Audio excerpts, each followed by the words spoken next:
Então, nós temos o momento da Quitéria Guirengane, que é uma jovem moçambicana. Ela é licenciada em Psicologia Social e das Organizações, mestranda em Direitos Humanos, ocupa a posição de secretária executiva do Observatório das Mulheres, é fundadora da Rede de Mulheres Jovens Líderes, é parte do movimento pelo fim do feminicídio, parte da geração 18 de março. É ativista política e social há 15 anos.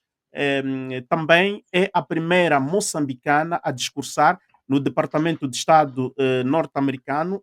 Isto aconteceu em 2010, no contexto do primeiro Fórum de Jovens Líderes Africanos, com o patrocínio do presidente Barack Obama. Quitéria, ela vai nos introduzir, vai trazer para nós esta abordagem sobre o que define uma democracia funcional. A participação cidadã, transparência, pluralismo e Estado de Direito. Quitéria, portanto, o painel é teu e gostaríamos então de ouvir a tua intervenção. Obrigado. Muito obrigada pelo convite. Vou fazer só um reparo em jeito de piada. Não foi um fórum com patrocínio, eu nem sabia que tinha essa biografia, mas não foi um fórum com patrocínio do presidente Barack Obama, foi um fórum de diálogo com o presidente Barack Obama, porque a estas alturas já sabia que se diz com o patrocínio de Barack Obama, vão pensar que é mais um patrocínio da agenda externa. Então, eu começaria pela pergunta de provocação que permeou o convite que me foi feito, que é o que define uma democracia funcional, a participação cidadã, transparência, pluralismo, Estado de Direito, que foi colocado como provocação para a minha intervenção. Queria poder começar com um boa noite, mas não é possível num dia em que contabilizamos mais de 8 certidões de óbito entre Maputo, Nampula e Cabo Delgado, nesta luta pela verdade eleitoral. Quero agradecer pelo convite, o apoio que vocês, angolanos, têm estado a dispensar bastante aos moçambicanos, mas também o engajamento da diáspora moçambicana, dos indignados, que apesar, nos nossos irmãos moçambicanos, que apesar de estarem no conforto da sua ausência, poderiam ter se abstido de pensar Moçambique. É inegável que a democracia em Moçambique enfrenta desafios estruturais, particularmente evidenciados nos períodos eleitorais, mas que não se resumem aos períodos eleitorais. Esta presença de fraudes, de restrições ao pluralismo, uma crescente desconfiança nas instituições, coloca em questão o funcionamento efetivo do sistema democrático. E se calhar nós hoje temos finalmente um véu destapado sobre aquilo que Moçambique é e sempre foi.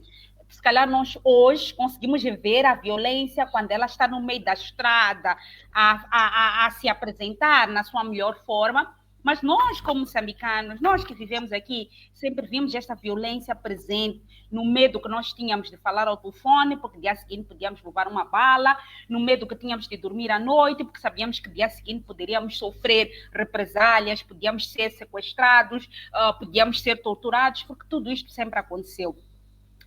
Este debate surge num momento que para nós é muito crucial para refletirmos sobre os pilares essenciais de uma democracia funcional e o que é que está em jogo quando esses pilares são comprometidos.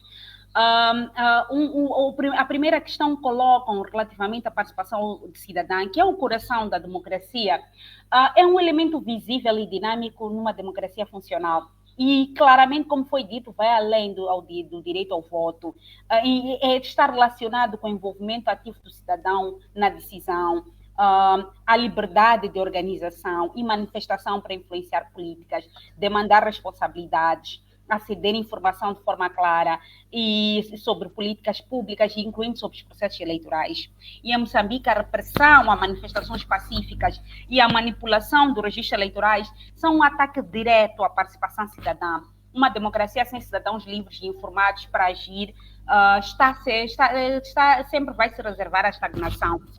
E eu compreendo esta indignação que é colocada de que realmente nós não queríamos, como moçambicanos, que nós tivéssemos chegar a níveis tão duros. Não queremos, como moçambicanos, nós temos que nos intolerar tanto. Mas nós fomos semeando isto ao longo do tempo e não pode ser entendido fora do contexto em que acontece, até porque nós sempre fomos dizendo a violência gera violência.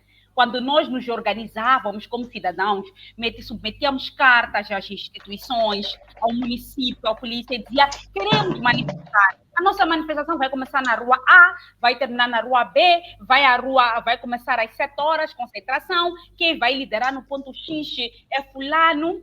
Nesse dia marcado para a manifestação, para além de um grande... Não, desculpa, que sempre recebíamos antes, quando chegávamos ao local já tinha blindados, armas de guerra, e o Estado nunca percebeu que aquelas armas só eram funcionais porque nós, cidadãos, respeitávamos as instituições. Não significava que eram mais fortes em termos bélicos ou em termos braçais, mas significava o valor do cidadão respeitar uma instituição. Mas foi se semeando tanto até chegarmos ao nível em que os cidadãos não têm respeito pela instituição e nós atacamos as consequências e nem sempre as causas. O segundo elemento tem a ver com a transparência, a garantia contra a opacidade e corrupção. A transparência é a base para a confiança pública nas instituições. Inclui não apenas esta abertura dos processos eleitorais, com contagem de votos acessível e que as pessoas possam depositar a sua confiança, prestação de contas por parte dos agentes políticos, atores políticos, a divulgação regular de informação sobre a gestão de recursos do Estado. Mais uma vez, quando olhamos para os recentes pleitos moçambicanos, estas denúncias de enchimento de urnas, a manipulação de credenciais de observadores, a manipulação de cartões de eleitores, o atraso na divulgação de resultados, violam estes princípios e minam a credibilidade do sistema. Quando vamos para o terceiro elemento, como foi colocado, pluralismo, diversidade, nós percebemos que um sistema pluralista sempre reconhece e valoriza a diversidade de opiniões. Não somos todos iguais. E nem a partir de hoje temos que pensar todos iguais moçambicanos. Não existe só uma única linha de pensamento em Moçambique. Nós somos diversos. E mesmo entre as pessoas que manifestam, há ideologias diversas que estão lá traduzidas e que devem ser respeitadas e refletidas. E isto é que permite que diferentes vozes sejam ouvidas e possam conviver. E este princípio exige que todos os partidos políticos tenham condições iguais de competir sem intimidação ou exclusão. Requerer uma imprensa também livre para questionar, investigar e informar. Perguntaria novamente se o banimento de pessoas como Quitéria de participar na mídia, porque eu já fui banida de todos os mídias em Moçambique, faz parte deste princípio que nós referimos. Perguntaria se aqueles cidadãos foram transferidos de postos administrativos no município de Gurue para a recolha de lixo sem luvas, porque participaram num partido político diferente do partido do poder, experimentaram este país pluralista. A perseguição de membros da oposição e a captura dos meios de comunicação pela elite dominante são claramente sintomas de um sistema que se distancia do pluralismo e que só assim, sentindo na pele, poderia ter uma sensibilidade real sobre qual é o custo da intolerância num país. Estado de Direito, a coluna vertebral de uma democracia. O Estado de Direito assegura que ninguém esteja acima da lei e que as instituições ajam de acordo com normas muito claras e previsíveis.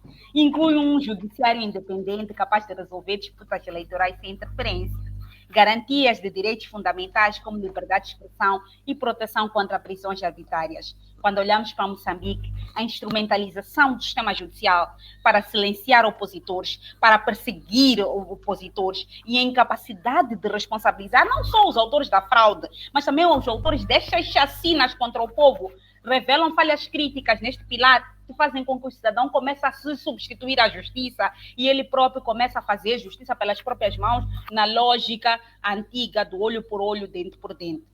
É preciso nós percebermos que os custos da fraude não é apenas a violação de direitos humanos, mas é um ataque ao nosso futuro democrático. Cada ato de manipulação eleitoral retira a legitimidade de governantes, enfraquece o pacto social e desmoraliza os cidadãos. Para que um país como Moçambique recupere a confiança na democracia, é preciso reformas, se não revoluções profundas no sistema eleitoral, incluindo uma independência, mas sempre vamos perguntar o que é isto de independência.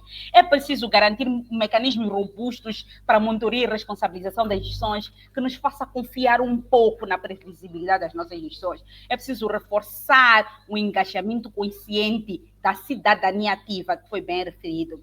O debate sobre uma democracia funcional não é apenas uma análise teórica, mas é uma chamada à ação, um momento de proteger esses pilares fundamentais da democracia que foram referidos, antes que eles sejam totalmente corroídos pela indiferença e pela injustiça. Tudo isto exige valores e princípios, como referiu o professor Elísio, mas no lugar de responder se existem eleições sem democracia, eu tenho mais questões do que resposta, porque o problema é que, apesar de eu concordar com premissas fundamentais que o professor Elísio traz, eu tenho diferenças consideráveis, se calhar até irreconciliáveis, em relação ao método, quando nós nos perguntamos se tudo estiver contaminado, erguemos um novo edifício sobre pilares deficientes, sustenta-se um prédio com pilares em ruídos. Como é que construímos este segundo piso e como é que nós mostramos esta vontade de aproveitar o que é possível aproveitar nesta obra, não só inacabada, mas até de alguma forma deflagrada? Quando eu digo que eu tenho muitas questões, a primeira questão seria o fato de não existir uma democracia perfeita e a democracia ser um processo em constante construção é suficiente para justificar a ausência de integridade? A segunda, até onde pode ir a injustiça sem quebrar totalmente o pacto social? A terceira, quando o Estado de Direito é sistematicamente ignorado, quais são os limites da paciência e da resiliência das populações afetadas? A quarta, como construir um sistema judiciário imparcial em um contexto de fraqueza institucional e até controle extremamente partidário? A quinta, o que acontece quando o próprio judiciário se torna cúmplice de violações de direitos? Quanto vale a democracia para aqueles que perderam vidas, liberdade ou meios de subsistência a lutar por ela? Como podemos reconhecer e honrar esse sacrifício? Como é que os traumas coletivos decorrentes de perseguições eleitorais afetam gerações futuras? Mas algumas perguntas até mais profundas sobre isto, relacionado à democracia, pode ser considerada funcional se for mantida à custa da integridade dos seus cidadãos? É possível governar de forma legítima quando a base do mandato está contaminada pela fraude? Há coerência em exigir respeito à lei por parte de cidadãos quando o próprio governo subverte essas mesmas leis? Que legado um governo que manipula as eleições deixa às futuras gerações? Mais ainda, se a democracia é um processo em construção, não deveria esse processo ser guiado por princípios de integridade e transparência? Até que ponto é aceitável tolerar falhas na integridade democrática em nome da sua natureza imperfeita e evolutiva? Argumentar que nenhuma democracia é perfeita não seria uma forma de normalizar esta falta de integridade, quando essa justificativa deixa de ser uma reflexão e passa a ser uma desculpa para práticas antidemocráticas, que não sei que não é o caso do professor Elísio, mas é constantemente usado por muitas correntes? Se a democracia é um processo em construção, quem é responsável por garantir que essa construção avance em direção a padrões mais elevados de justiça e de integridade? A integridade não deveria ser um pilar essencial e inegociável, mesmo em democracias em construção? E, por fim, qual é o impacto de uma democracia?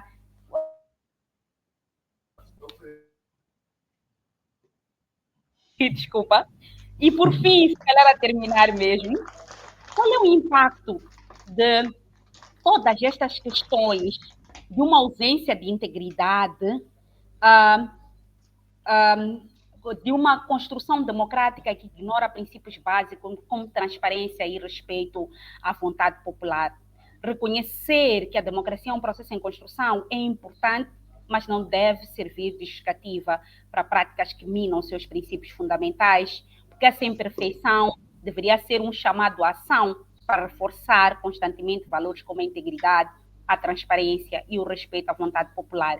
Aceitar a ausência de integridade como inevitável é, em essência, comprometer a legitimidade e a sustentabilidade do próprio processo democrático. Então, estas são as minhas questões, e são questões de provocação e de reflexão, que acho que os professores estão em melhor condição de ajudar a responder, porque eu, na verdade, tenho mais questões do que respostas. Obrigada.